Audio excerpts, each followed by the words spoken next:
Hello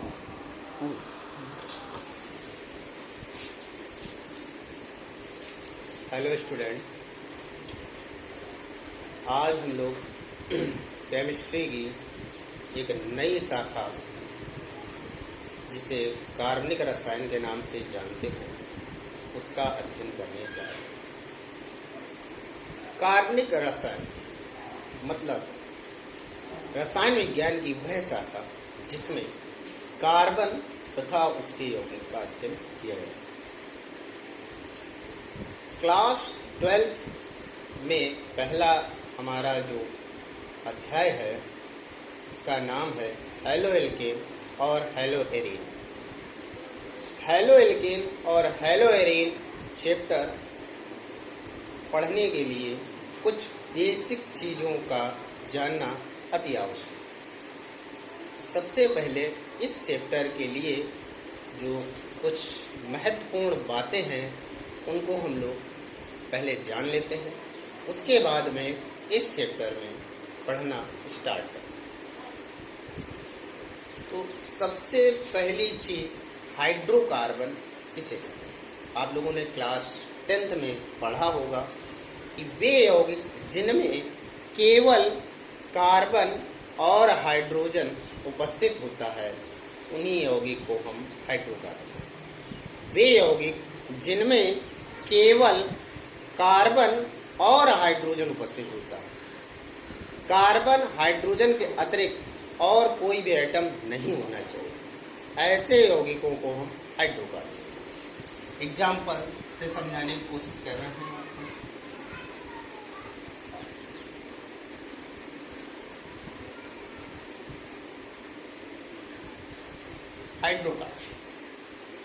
hydrocarbon में आपको carbon और हाइड्रोजन होना चाहिए। जैसे कि ये यौगिक मैंने लिखा है, इसको आप लोग जानते होंगे, इसका नाम मेथेन है। इस यौगिक में आप चेक कीजिए केवल कार्बन और हाइड्रोजन।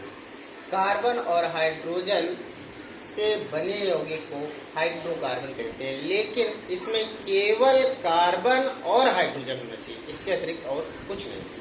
बात समझ में आगे होगी। एक और एग्जाम्पल लिख रहे हैं C2H6, इसमें भी कार्बन है और हाइड्रोजन, इसीलिए ये आपका क्या है, हाइड्रोकार्बन।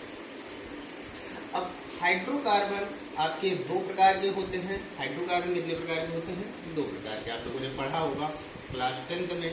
हाइड्रोकार्बन दो प्रकार के होते हैं। एक होता है संतृप्त और एक होता है असंतृप्त।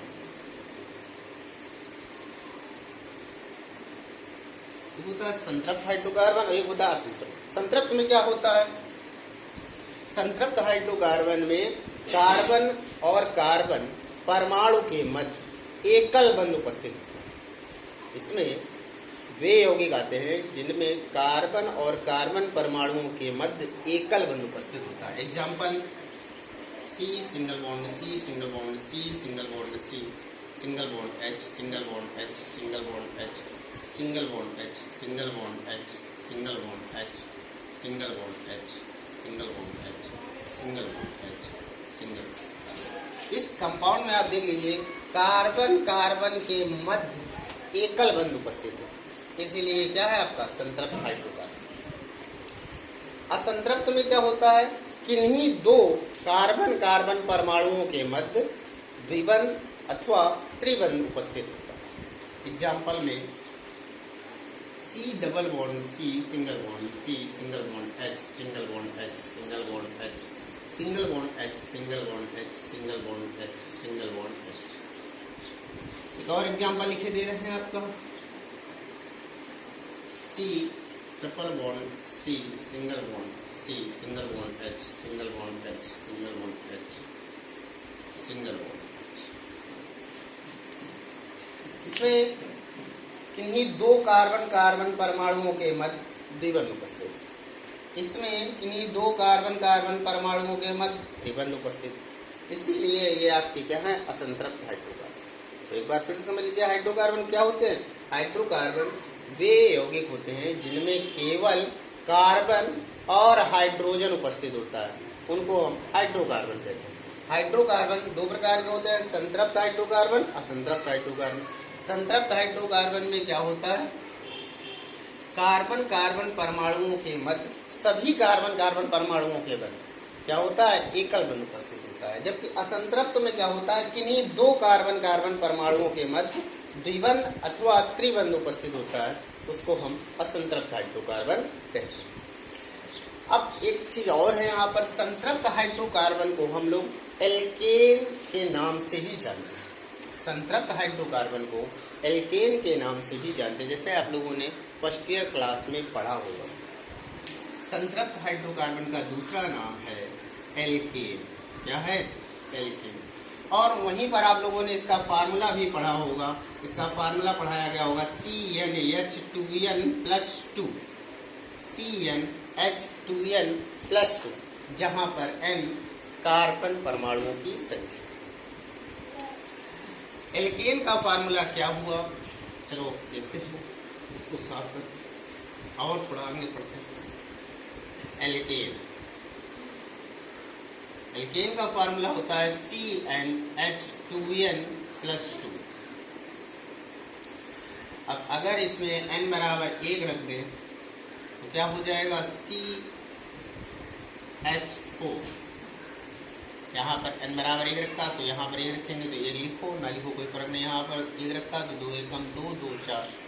अगर n बराबर 2 रखेंगे तो यहाँ पर 2 हो जाएगा तो C2, और यहाँ 2 का 2 में गुणा होगा तो 4 और 2 6, तो C2H6। या एल्केन समझ में आ गया। अब इसके बाद में एल्किल समझेंगे।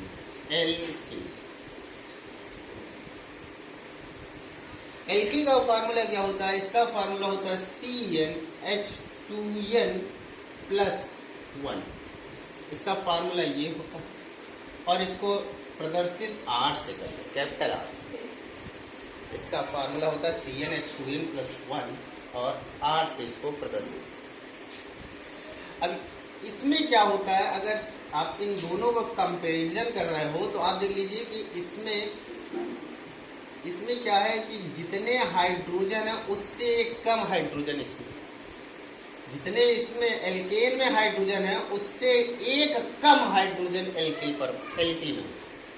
अब इसमें हम n बराबर 1 रखकर देख रहे हैं, तो n बराबर 1 रखकर देखिए तो यहाँ से आता है CH3। n बराबर जब 2 रखते हैं तो आता है C2H5। तो आप देख लीजिए साफ साफ आपको दिखाई दे रहा है कि एल्केन से एक हाइड्रोजन कम एल्किल में उपस्थित होता है, या आप ऐसे भी बोल सकते हो कि एल्किल में एल्केन से एक कम हाइड्रोजन उपस्थित होता है। एल्किल में एल्केन से एक हाइड्रोजन कम। अगर एल्किल में एक हाइड्रोजन अतिरिक्त बढ़ा दिया जाए तो यह एल्केन में परिवर्तित है। अगर एल्किल में एक हाइड्रोजन बढ़ा दें तो ये एल्किल में परिवर्तित। तो अगर हम एल्किल को हम R से लिखते हैं, इसमें एक हाइड्रोजन बढ़ा दें तो ये हमारा होता है एल्केन। क्या होता है, एल्केन। बात समझ में आ गई। अब इसके बाद में हम अपने टॉपिक हैलो एल्केन और हैलो एरीन की शुरुआत करने जा रहे हैं। तो आज का हमारा टॉपिक जो है हैलो एल्केन एवं हैलो एरीन। हैलो एल्केन और हैलो। तो एल्केन को हम लोग RH से लिखते हैं। चलिए एल्केन लिखा हमने RH, ये हमारा क्या है, एल्केन। और एल्केनों पर अगर हम हैलोजन की रिएक्शन करें, तो यहाँ से हैलोजन जब अटैक करेगा तो एक हाइड्रोजन यहाँ से निकल जाएगा और हैलोजन परमाणु यहाँ पर आ जाएगा।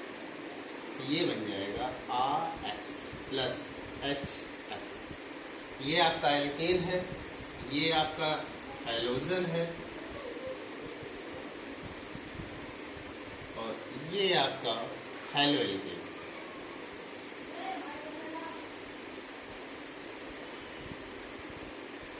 हैलो एल्केन क्या है? Halogen plus alkane is equal to halo alkane. तो एल्केन पर हैलोजन की रिएक्शन से हैलो एल्केन प्राप्त। इसको हम लोग डिफाइन कैसे करेंगे, इसकी परिभाषा कैसे देंगे? एल्केनों के हैलोजन व्युत्पन्नों को हैलो एल्केन कहते हैं। एल्केनों के हैलोजन व्युत्पन्नों को हैलो एल्केन कहते हैं। एल्केनों की हैलोजन व्युत्पन्नों को हैलो एल्केन। वह हैलोजन यहाँ पर आप जानते हो कि हैलोजन हमारे कितने होते हैं? 4। कौन कौन से? Fluorine, chlorine, bromine, iodine. अगर इनकी हम एल्केनों पर इनकी रिएक्शन कराते हैं तो इनके जो भी हमें व्युत्पन्न मिलते हैं उनको हम हैलो एल्केन। तो हैलो एल्केन समझ में आ गया होगा। हैलो एल्केन की डेफिनेशन भी समझ में आ गई होगी। एल्केनों के हैलोजन व्युत्पन्नों को हैलो एल्केन कहते हैं। एल्केनों के हैलोजन व्युत्पन्नों को हैलो एल्केन। परिभाषा अपना लिखना चाहो तो लिख लीजिए। अब इसके बाद में हम लोग हैलो एरीन पढ़ेंगे। तो हैलो एरीन जानने से पहले एरीन को थोड़ा सा जान लेते हैं। अब एरीन शायद नाम आप पहली बार सुन रहे होंगे, तो चलो हम आपको इसको जिस नाम से जानते हो वो नाम ले देते हैं। इसको हम बेंजीन, आप लोगों ने देखा होगा बेंजीन। बेंजीन का फार्मूला होता है C6H6 और इसकी स्ट्रक्चर बेटा इस टाइप की होती है।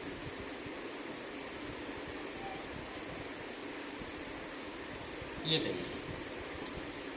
अब इसको मैं ओपन करके आपको बता रहा हूँ कि यहाँ पर जितने भी कॉर्नर हैं, हर कॉर्नर पर एक एक कार्बन और एक एक हाइड्रोजन उपस्थित है।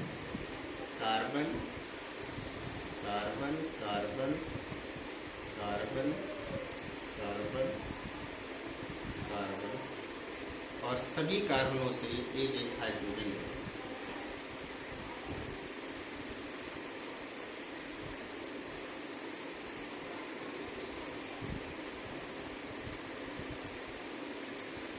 इसको हम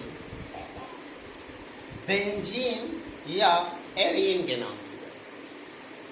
अब बेंजीन पर अगर हम हैलोजन की रिएक्शन कराते हैं, इसका जो व्युत्पन्न होगा वही हमारा हैलो एरीन रहता है।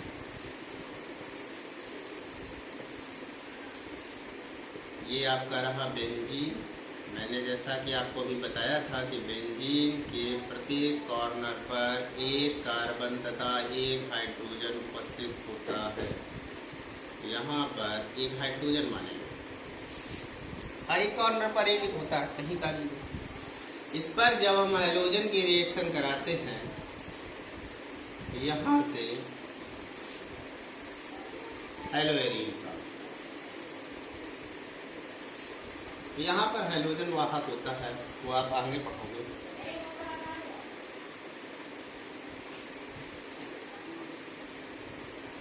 इसमें भी सूर्य का प्रकाश लगेगा यहाँ पर।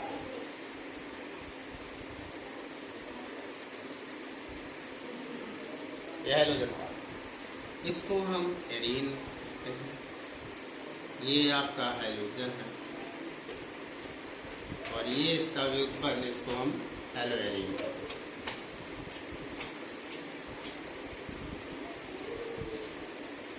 इतनी बात क्लियर है। डेफिनेशन हैलो एल्केन की एक बार फिर से रिवाइज कर दे रहे हैं। एल्केनों के हैलोजन व्युत्पन्नों को हैलो एल्केन कहते हैं। एल्केनों के हैलोजन व्युत्पन्नों को हैलो एल्केन कहते हैं। एरीन के हैलोजन व्युत्पन्नों को हैलो एरीन कहते हैं। एरीन के हैलोजन व्युत्पन्नों को हैलो एरीन। अब इसके बाद में इसका वर्गीकरण हमें पढ़ना है, जो हम अपने नेक्स्ट वीडियो में अपलोड करेंगे।